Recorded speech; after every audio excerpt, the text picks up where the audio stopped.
Marin Hale had learned a long time ago that the best way to survive on a Vralcon warship was to be invisible.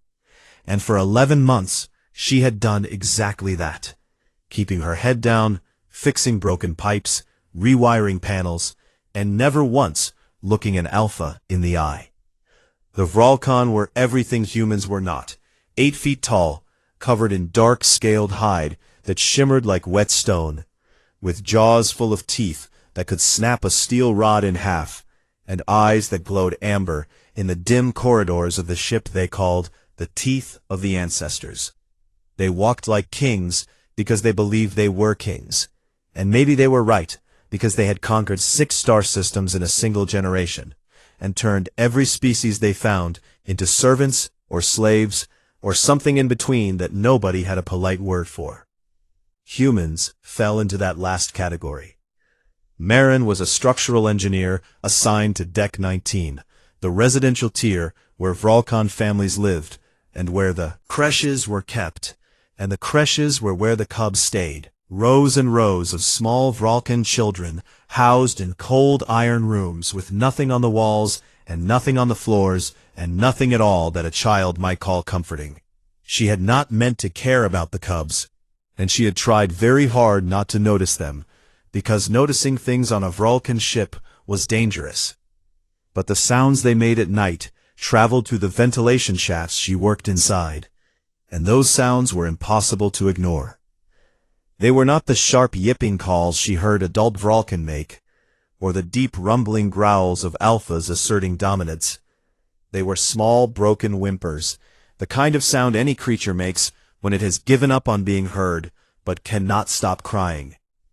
One night while replacing a corroded air filter above Creche 7, Marin looked down through the grate and saw a cub no bigger than a large dog, sitting alone in the corner of a bare metal room, chewing on its own tail until the scales cracked and pale blood seeped out. She told herself it was not her problem. She told herself that Vralcon raised their young this way on purpose, that their whole civilization was built on the idea that hardship made warriors, that softness was a disease, and that cubs who could not endure the cold, empty rooms alone did not deserve to grow up. She told herself all of that, and believed none of it. The next day she took a length of braided cable from the recycling bin and spent her lunch break weaving it into a ring. A simple thing, something a cub could chew on or bat around or carry, and when the creche was empty during the evening meal shift, she crawled through the ventilation shaft and dropped it through the grate into the room where the tail-biting cub slept. She watched from above as the cub found it. The little creature froze, sniffed the ring, poked it with one clawed finger, and then grabbed it and held it against its chest. Its chest and curled around it like it was the most precious thing in the universe, and Marin had to press her hand over her mouth to keep from making a sound, because something inside her chest cracked wide open in that moment, and she knew she was not going to be able to stop. Over the next 3 weeks, she made more. She made puzzle balls from knotted cable ties that a cub had to roll and squeeze to get open. And she stitched a small plush thing from old uniform fabric that looked like nothing in particular, but was soft and squeezable.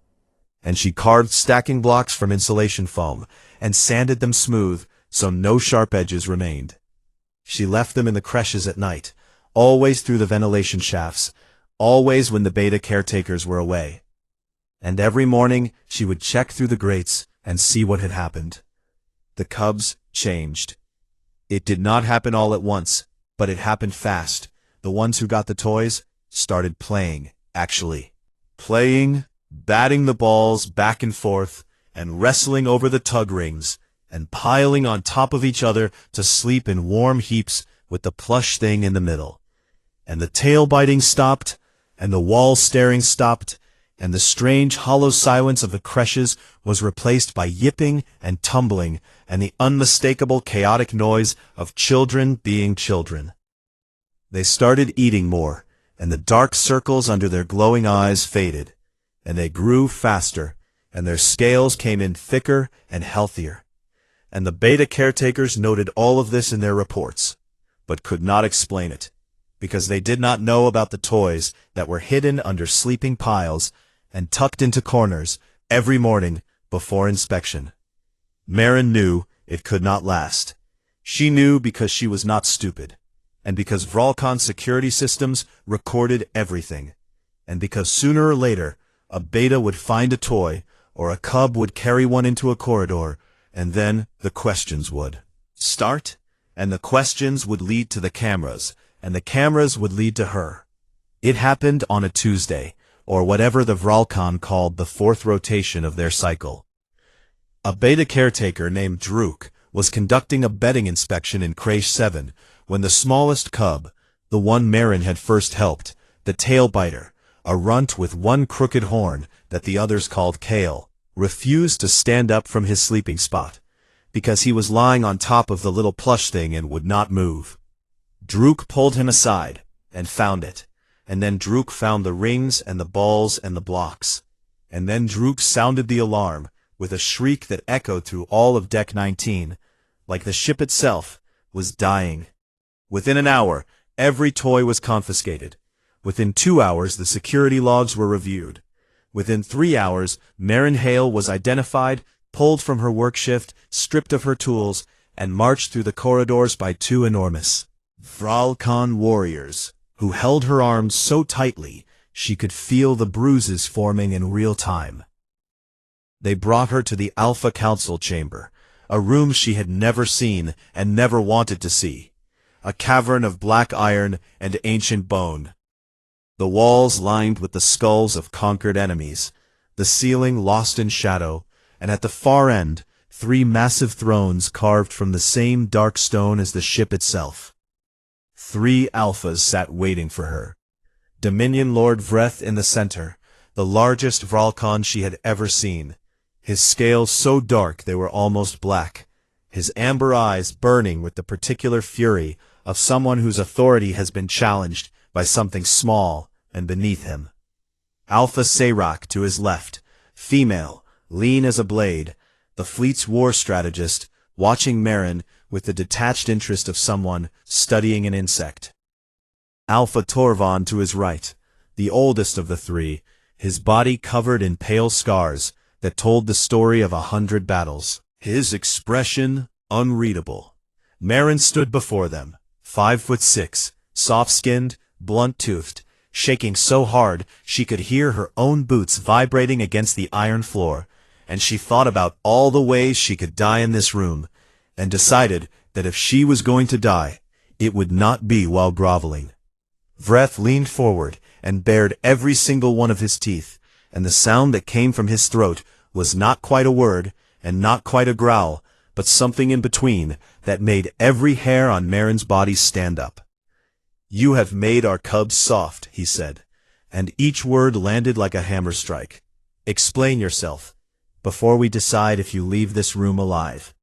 The silence in the Alpha Council chamber was the kind of silence that had weight, the kind that pressed down on your chest and made it hard to breathe, and Marin stood in the center of it, feeling like the last warm thing in a universe made entirely of cold iron and sharp teeth. Vreth was still leaning forward on his throne, his amber eyes fixed on her with the patient malice of a predator that has already decided to kill, but wants to enjoy the fear first. Seyrak had not moved at all, her clawed fingers resting on the arm of her throne, like she was waiting for something mildly interesting to happen before she went back to planning fleet movements. Torvon watched from behind his scars, with eyes that gave nothing away. Marin's legs were shaking, but she locked her knees and forced herself to stand straight, because she had seen what happened to humans who showed fear to Vralcon. It triggered something in them, something old and predatory, that turned contempt into violence, and she was not going to give them that satisfaction. "I asked you a question, human," Vreth growled, and the sound reverberated through the bones in Marin's skull. She swallowed hard, and opened her mouth and said the only thing she could think of that was true. "Your cubs were hurting themselves." The words fell into the silence and vanished, and for a moment nothing happened. And then Vreth's lip curled, and he made a sound that might have been a laugh if it had any warmth in it. "Cubs shed," he said. "They scratch, they bite, they test their own limits. This is natural. This is how warriors are born." "No," Marin said, and she heard her own voice crack but kept going. "What I saw was not shedding, and it was not testing limits. I saw a cub chewing through its own tail until it bled. I saw cubs sitting motionless, facing walls for hours without moving. I saw cubs refusing food and losing weight, and I saw the look in their eyes. The look of future warriors. It was the look of creatures that had given up." Sayrak's eyes narrowed slightly, the first sign of any reaction, and Vreth's growl deepened into something that made the floor vibrate. "You dare lecture us on how to raise our young?" he said. "I am telling you what I saw," Marin said. "On Earth, every predator species raises its young with play. Wolves play, lions play, orcas play, because play is how young predators learn to hunt and fight and work together. It is not softness, it is training. It is the thing that turns a helpless pup into a killer, and your cubs were not getting any of it, and they were falling apart because of it." Torvald shifted in his seat, just slightly, and Marin caught the movement from the corner of her eye, but did not look at him, because looking at an alpha without permission was another way to die in this room. Vreth stood up, and the full height of him blotted out the light behind his throne, and Marin felt her courage collapse, like a building with its foundations pulled out, but she did not step back. "Human contamination," Vreth said, and he said it like he was naming a disease. "You have infected our creches with human weakness, and now you stand here and dress it in predator words, as if we cannot see what you have done. You have tried to make our cubs love you, to make them dependent on comfort, to soften them, so they will never be what they must become." He turned to the other alphas, and spoke in rapid Vrulcan, that Marin's translator could barely keep up with. And then Sayrak nodded once, and Torvald said nothing, and Vreth turned back to Marin and passed his sentence. Punishment detail. Indefinite assignment to the waste reclamation system on the lowest deck of the ship, the place where everything that rotted and festered was broken down and recycled, the place where the air was so thick with chemical fumes that human workers lasted an average of 4 months. Before their lungs gave out, all toys were to be destroyed immediately. All cubs were to be returned to standard creche protocols. Marin was dragged out of the chamber by the same 2 warriors who had brought her in, and she did not fight, because fighting would have been pointless, and because some part of her was still trying to process the fact that she was alive at all. They threw her into the waste reclamation level, and the smell hit her like a physical wall, and she sat on the wet floor in the dark, and pressed her hands against her face, and did not cry, because crying would use up energy she could not afford to waste. She thought about Kale, and wondered if he was looking for his plush thing, and whether anyone had bothered to take it from him gently, or if they had just ripped it away. 3 days passed, and Marin worked in the filth, and tried not to think, and failed. On the 3rd night, the cubs began to howl. It started in Creche 7, Kale's creche. And it was not the practiced war howl that the Vrulcan trained into their young from the earliest age. It was something raw and ragged and desperate, a sound that had no discipline in it at all, just pure distress pouring out of small throats that did not know how to hold it in. Within an hour, every creche on Deck 19 had joined, and the sound traveled through the ventilation system and the hull plating and the corridors, until there was nowhere on the ship you could go without hearing it, this thin, broken chorus of children screaming for something they could not name. The beta caretakers tried everything: commands, threats, physical separation, even sedation on the worst cases, but nothing worked, because you cannot order a child to stop grieving, and you cannot threaten grief out of a body that has already decided it has nothing left to lose. The cubs refused food. They bit the caretakers who tried to touch them. One cub in Creche 3 began smashing its head against the wall with a rhythmic, desperate force that cracked 2 of its horn plates, before a beta could restrain it. Two cubs in Creche 7, Kale's creche, stopped moving entirely, curling into tight balls on the cold floor, with their eyes open and glassy, breathing but not responding to anything.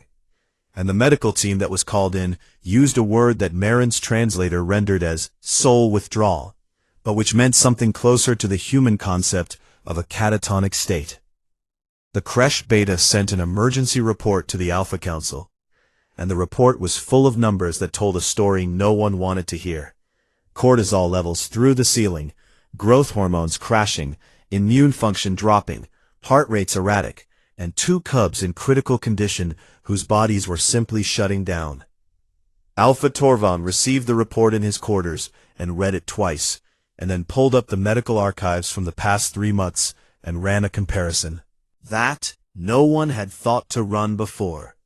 The data was clear, and it was brutal in its clarity. During the weeks when Marin had been leaving toys in the creches, every measurable health indicator had improved.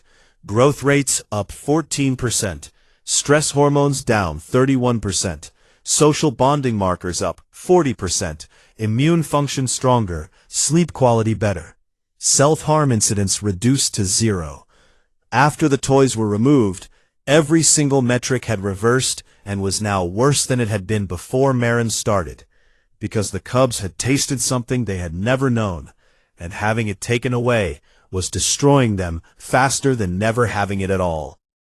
Torvan closed the data files and sat in the dark for a long time, and then he stood up and walked to the waste reclamation level.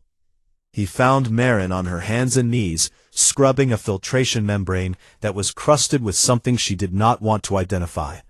Her hair plastered to her face with sweat, chemical residue, her hands red and raw. And she looked up at the massive scarred Alpha standing in the doorway, and she did not flinch, because she was too exhausted to be afraid.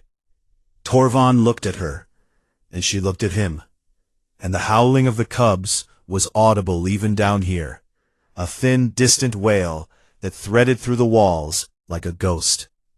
He did not apologize, because Vralcon Alphas did not apologize, not ever, not to anyone, and especially not to humans. "The cubs are dying," he said, and his voice was quieter than she had ever heard of Vralcon speak. "You will fix this." Marin stared at him, with chemical burns on her fingers and grime on her face, and 11 months of swallowed anger sitting in her chest like a coal, and she said the only thing that felt right. "Give me back the toys you burned. Oh wait, you cannot. So now you will have to let me make more." They gave her a title, because Vralcon could not do anything without a title, and the one they invented was Behavioral Development Consultant, which sounded official and important, and completely hid the fact that what had actually happened was that 3 of the most powerful predators in the galaxy had been forced to ask a small human woman for help because their children would not stop crying. Marin did not care what they called her, as long as they let her work. Torvan was assigned as her handler, which meant he followed her everywhere, and watched everything she did, and reported back to the other alphas. And Marin understood that this was not trust, but supervision, and she accepted it, because supervision meant access, and access meant she could reach the cubs. The first thing she did was walk into Creche 7 and sit down on the cold iron floor and do nothing. The beta caretakers watched her with open hostility, and the cubs watched her from their corners, with wide glowing eyes, and Torvan stood in the doorway, with his arms crossed, and his expression carved from stone. Marin sat and waited. Kale was the first to move. The little runt with the crooked horn crept forward on his belly like he was stalking prey, 1 slow inch at a time, his nostrils flaring as he caught her scent. And when he got close enough to touch her, he pressed his nose against her knee and made a sound so small and broken that Marin had to bite the inside of her cheek to keep her composure. She reached into her pocket and pulled out a new tug ring she had braided that morning from proper materials. Not scrap cable this time, but actual woven fiber that was soft and strong and would not fray. And she held it out, and Kale grabbed it and clutched it to his chest, and climbed into her lap and refused to move. The other cubs watched this happen, and one by one they crept closer. And within an hour, Marin was sitting on the floor of Creche 7, buried under a pile of small-scaled bodies that growled softly and chewed on tug rings and fell asleep on top of each other for the first time in days. Torvon watched all of this without saying a word. Over the following week, Marin built more toys, and this time she had real resources because Torvon had authorized her access to the fabrication lab, and the toys she made now were better and smarter and designed with Vralkon's psychology in mind.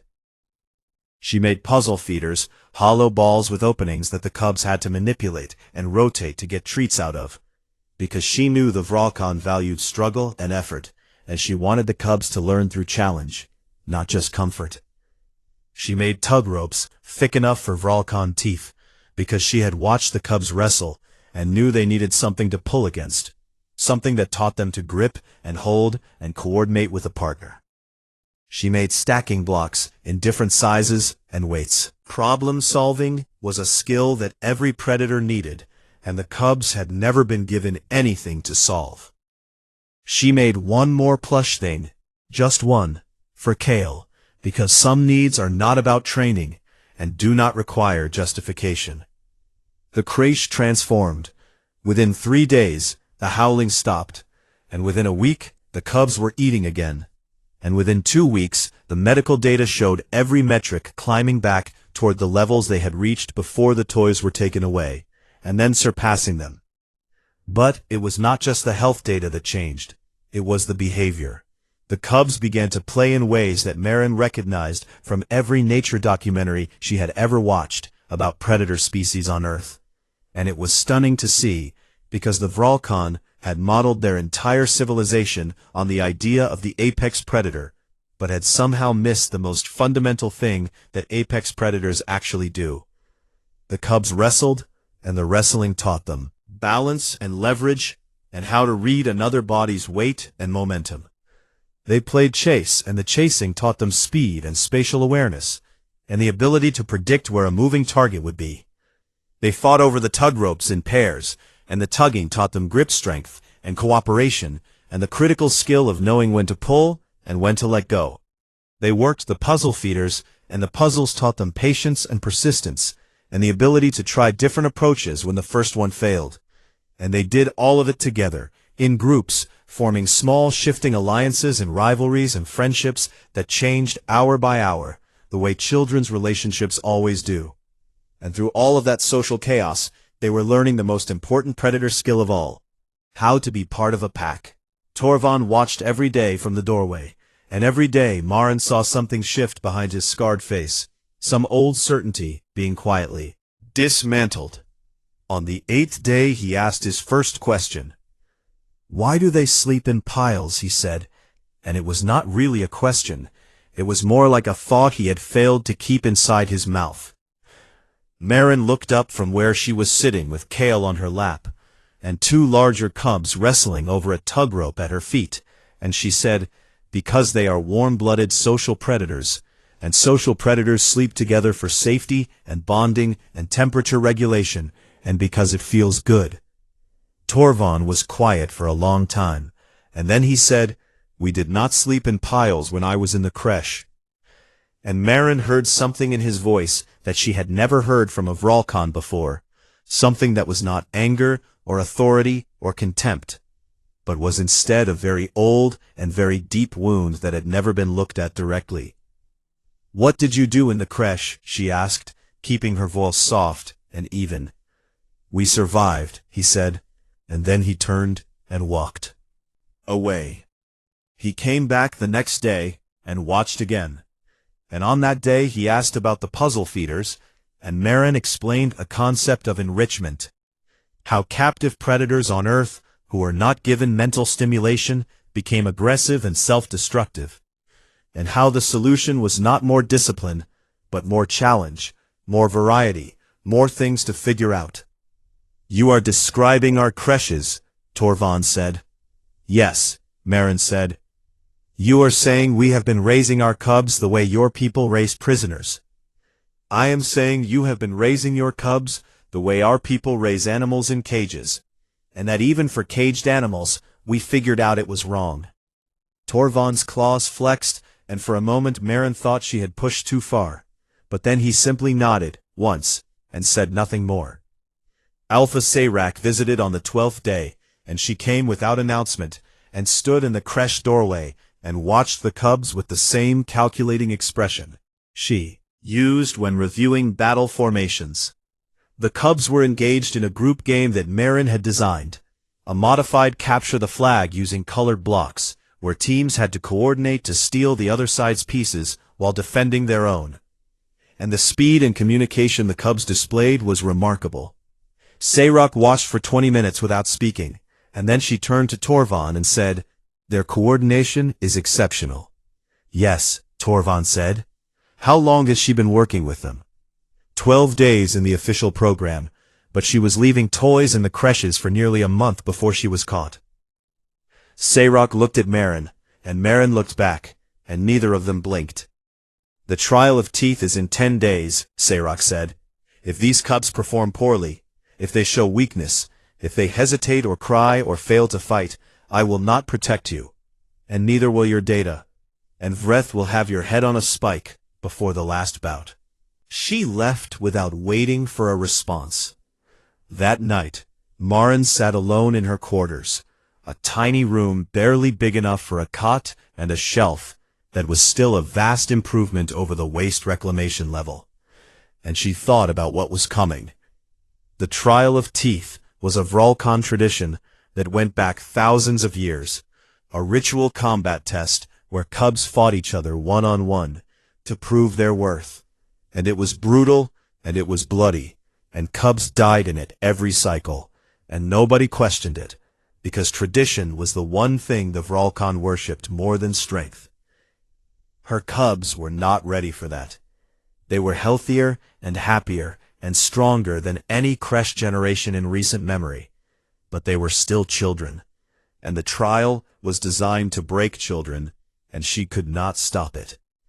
But lying in the dark, listening to the distant sound of cubs sleeping peacefully in their piles, she thought about what she had seen in the play sessions, the way they moved together, the way they communicated with flicks of their tails and shifts in their posture, the way they solved problems as groups instead of individuals. They were not ready for the trial of teeth as the Vrolcan understood it, but maybe they were ready for something the Vrolcan had never seen before. The arena was carved from the bones of the ship itself, a massive circular pit sunk into the center of Deck 12, with tiered seating rising on all sides like the inside of a throat. And on the day of the Trial of Teeth, every seat was filled with Vrolcan warriors and betas and omegas, who had come to watch the next generation prove whether they deserved to exist. The lighting was red, because Vrolcan tradition demanded it, something about bloodlight and ancestral fire. And in that red glow, the scaled bodies of 1,000 spectators shifted and rumbled like a living wall of teeth and muscle. Marin sat in the human section, a small railed platform near the top of the arena, as far from the action as possible, which was where humans were placed for all Vrolcan events, because proximity implied equality, and that was not something anyone was ready to discuss. From up here, the arena floor looked small, and the cubs waiting in the entry tunnels looked even smaller. And Marin's hands were gripping the railing so hard her knuckles had turned white. She could see Torvald down in the Alpha section near the floor, seated beside Sayrak, his scarred body rigid with tension that she recognized even from this distance, because she had spent enough time around him now to read his moods through the set of his shoulders. Vreth sat at the center of the Alpha section, on a raised seat that was almost a throne, his black scales gleaming in the red light, and he looked pleased in the way that large predators look pleased when they are about to watch something die. The Trial of Teeth followed the same format it had followed for 3,000 years. Cubs were paired off by size and sent into the pit, one pair at a time, and they fought until one submitted or could not continue. And the winners were marked as future warriors, and the losers were branded as omegas. And any cub that refused to fight was cast out of the pack entirely, which on a warship in deep space meant a death sentence. Space meant death in all but name. The first bouts were between cubs from other creches, standard creche cubs raised in the old way, and they fought the way Vralkan cubs always fought, with desperate, terrified aggression, biting and slashing and screaming, not because they were brave, but because they were more afraid of losing than they were of pain. 3 cubs were carried out with injuries that would scar them for life, and one was so badly beaten that the medical team rushed in before the bout was officially called, and the crowd roared its approval, because this was what strength looked like in the Vralkan understanding of the word. Marin watched and felt sick and gripped the railing and waited. Then the announcer called the cubs from Creche 7, Marin's cubs, and they walked out of the entry tunnel and into the red light, and the arena went quiet because something was immediately different. They walked together, not in the shuffling, fearful, single file of standard creche cubs, but in a loose formation, shoulder to shoulder, their small bodies moving with a coordination that looked almost military. Heads up, eyes forward, tails held steady instead of tucked between their legs. Kale was at the front, the runt, the smallest of them all, his crooked horn catching the red light, and he walked like he was not afraid, and Marin's heart broke and swelled at the same time, because she knew he was afraid, but she also knew he had learned something that fear could not take away. The judges paired them off for individual bouts, and the crowd settled in, expecting the same desperate violence they had just seen. And what they got instead was something that made the entire arena fall silent. The first pair squared off, and the creche cub from Marin's group did not charge blindly.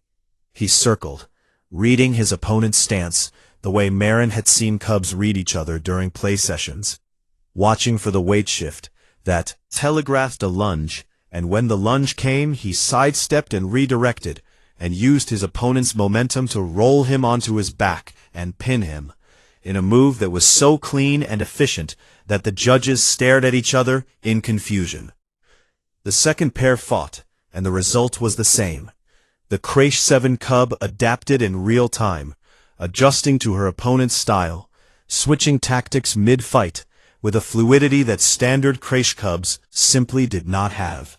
Because standard Creche cubs had never played, had never practiced reading body language in a safe environment, had never learned that there was more than one way to win. Bout after bout, Marin's cubs fought with something the crowd had no word for, because the Vralkan language had never needed a word for it. They fought with confidence, real confidence, not the brittle false bravado of a creature that has been beaten into aggression, but the deep, steady certainty of a creature that knows what its body can do, because it has spent weeks joyfully testing its own limits. They won more bouts than any Creche group in recorded history. They did not win all of them. Some of them lost, and they lost with dignity, fighting hard, and submitting cleanly when they were beaten. And even the judges could not justify branding them Omega, because a cub that fights with that much skill and heart has proven its worth regardless of the outcome. The crowd was murmuring now, a low rolling sound that was not approval and not disapproval, but something more dangerous. It was confusion, and confused Vralkan were unpredictable Vralkan. Then the announcer called the final bout, and the pairing was Kale against a cub named Drenok from Creche 2, a cub who was nearly twice Kale's size, with fully developed horn plates and claws that had already drawn blood in 2 previous bouts. The arena went silent again, because everyone understood what this was. This was the runt, the broken tailbiter, the one that should have been culled months ago, facing a cub that outweighed him by 40%. And this was where the experiment would end, and the natural order would reassert itself. Kale walked to the center of the pit and looked up at Drenok, and Marin could see from the human section that his whole body was trembling. Every muscle tight, his breath coming in short, sharp bursts. But he did not look at Drenok the way a prey animal looks at a predator. He looked at Drenok the way a player looks at a puzzle. Drenok charged immediately, because that was what Drenok had been trained to do.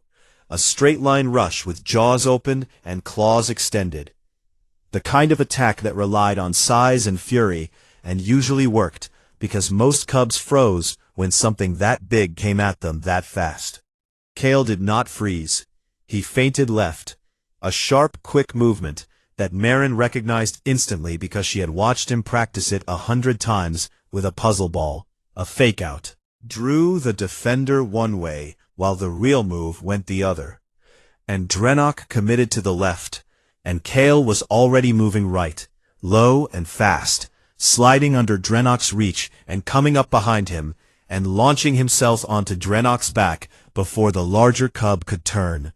Drenok thrashed and bucked, but Kale held on with a grip strength built from weeks of tug-of-war, and wrapped his legs around Drenok's torso, and locked his arms around Drenok's neck, and squeezed, not to hurt, but to control. And Drenok staggered and stumbled, and went down, and Kale rode him to the floor, and pinned him there, with a technique that was not in any Vralcon combat manual, because it had been invented by a small child playing games with a rope and a ball. The arena was so quiet that Marin could hear her own heartbeat. Then Drenok tapped the ground with his claw, the signal of submission, and Kale released him and stepped back and stood there in the red light, the smallest cub on the field, panting and shaking and victorious. Vreth was on his feet before the judges could speak. "This is a corruption," he roared, and his voice shook the arena. "This is not combat. This is not the way of the Vralcon. This human has poisoned our cubs with her tricks and her soft alien thinking, and I will not allow it to stand." He pointed at Marin in the human section and gave an order that needed no translation. The guards were moving before he finished speaking, climbing the tiers toward her, and Marin's blood went cold, because she could see in Vreth's eyes that this was not discipline, this was execution. The guards reached her and grabbed her arms and began dragging her down toward the arena floor, and Marin did not fight, because what could she do against Vralcon warriors? And the crowd watched in silence as the small human was hauled down the steps like a piece of cargo. Then Kale screamed. It was not a word, and it was not a howl. It was something in between, a sound of pure, desperate fury, and he launched himself off the arena floor toward the guards holding Marin, with every ounce of speed his small body could produce. The other Kraysh cubs followed. A dozen small Vralcon cubs swarmed up the tiers like a wave, biting and clawing and howling, throwing themselves at warriors 10 times their size, putting their bodies between Marin and the guards with a ferocity that had nothing to do with combat training, and everything to do with the simple savage refusal to let someone they loved be taken from them. The guards hesitated because they were warriors trained to fight warriors, not children, and hesitation was all the cubs needed to form a wall of small-scaled bodies around Marin, with their teeth bared, and their eyes blazing, and their growls shaking their entire frames.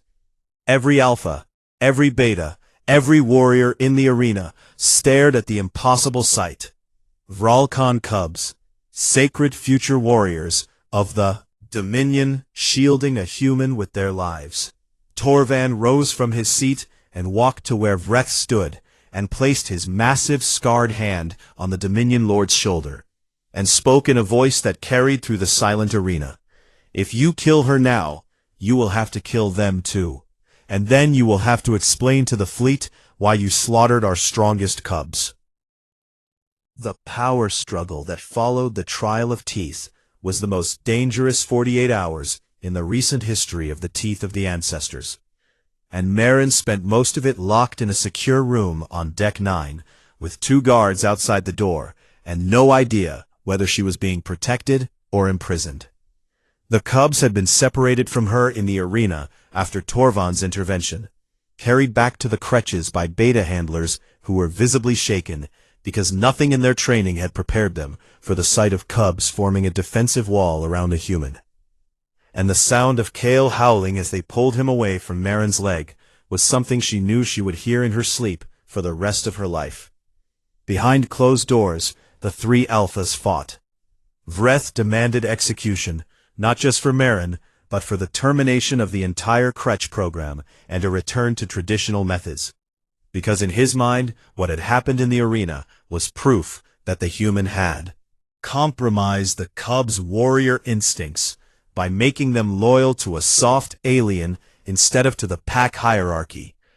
Sayrak disagreed, not because she cared about Marin or the cubs as individuals, but because she was a strategist, and strategists dealt in results, and the results from the trial of teeth were impossible to ignore.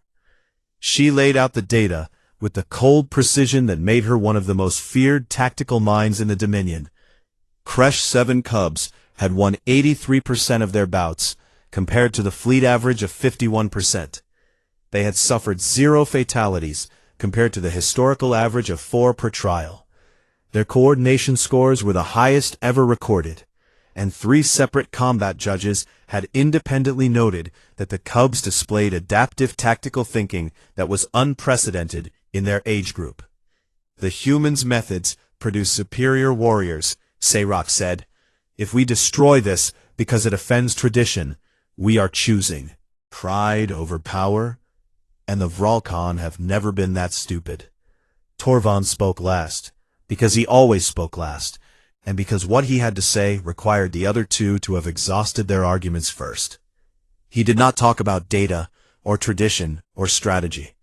He talked about Kresh 7 under the old methods, the self-harm, the catatonic cubs, the howling that had echoed through the ship when the toys were taken away.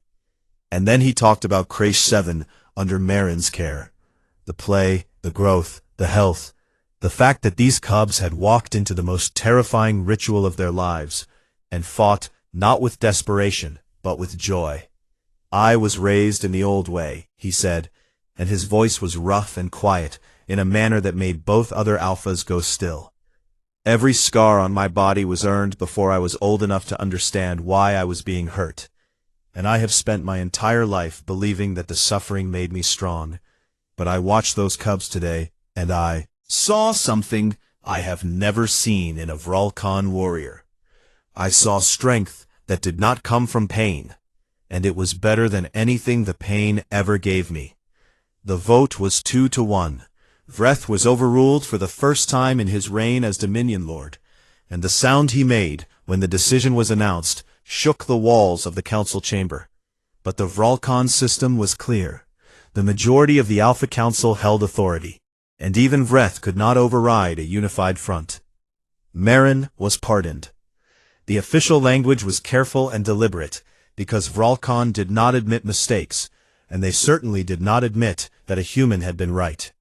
The pardon was framed as a strategic acquisition, a recognition that the humans' techniques had demonstrated measurable combat advantages that the Dominion would be foolish to discard. They did not say she had been right. They said she had been useful, which in Vralkan culture was almost the same thing. Was given formal authority over a new Kresh development program with Torvald as her permanent liaison. And for the first time in the history of the Teeth of the Ancestors, a human was granted access to every Kresh on the ship.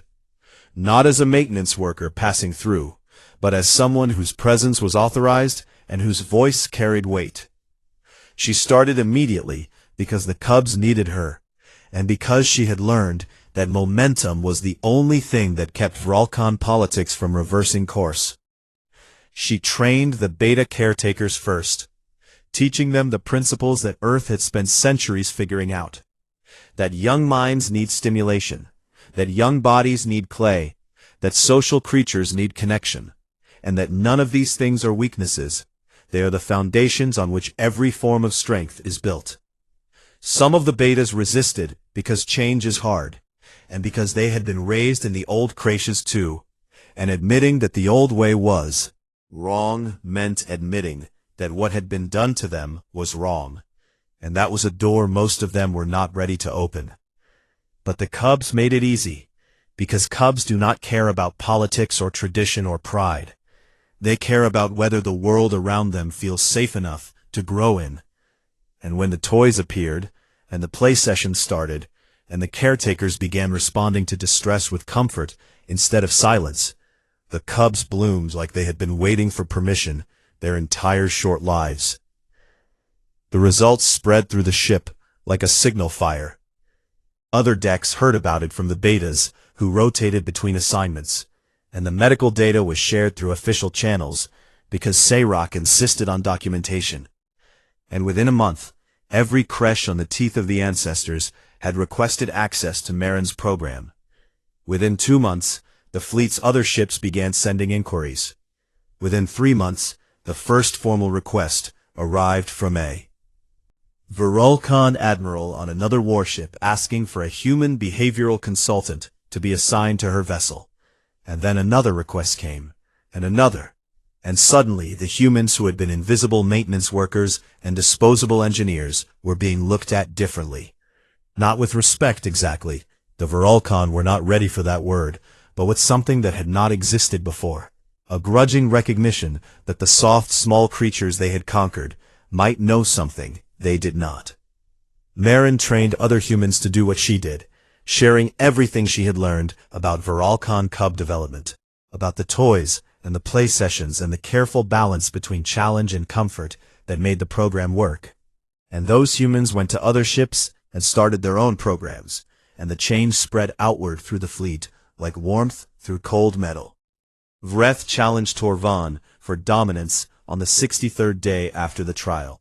Traditional way, a formal combat challenge in the Alpha Ring, witnessed by the senior officers, fought until submission.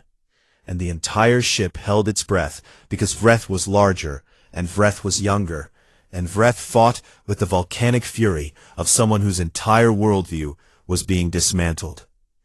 Torvan fought differently. He moved the way Marin's cubs moved, adaptive, patient, reading his opponent instead of simply overpowering him, letting Vreth's rage burn itself into exhaustion, and then finding the openings that rage always leaves behind. It was not a quick fight, and it was not clean, but when it ended, Torvan was standing, and Vreth was on the ground, with his throat exposed in a gesture of surrender. And the scarred old Alpha, who had been raised in the cruelest way his culture could devise, had won by fighting in a way his culture had never imagined.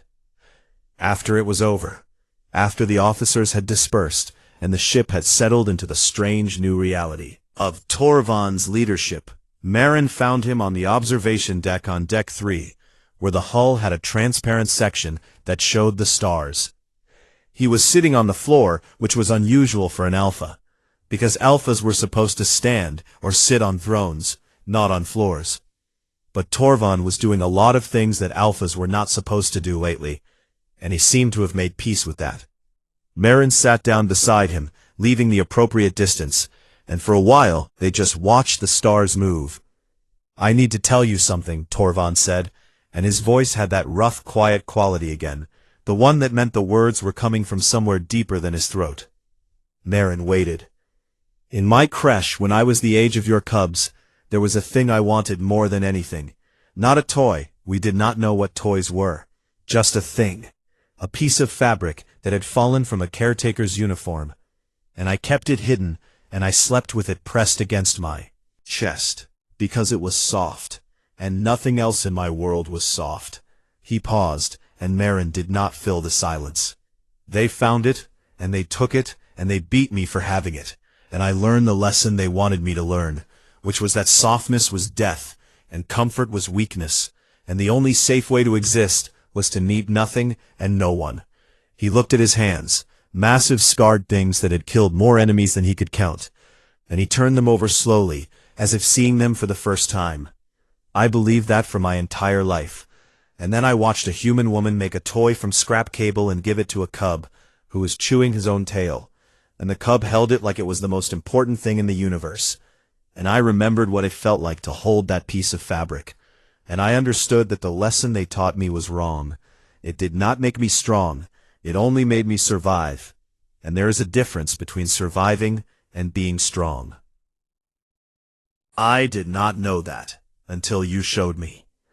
Marin did not say anything because some things do not need a response, they just need a witness.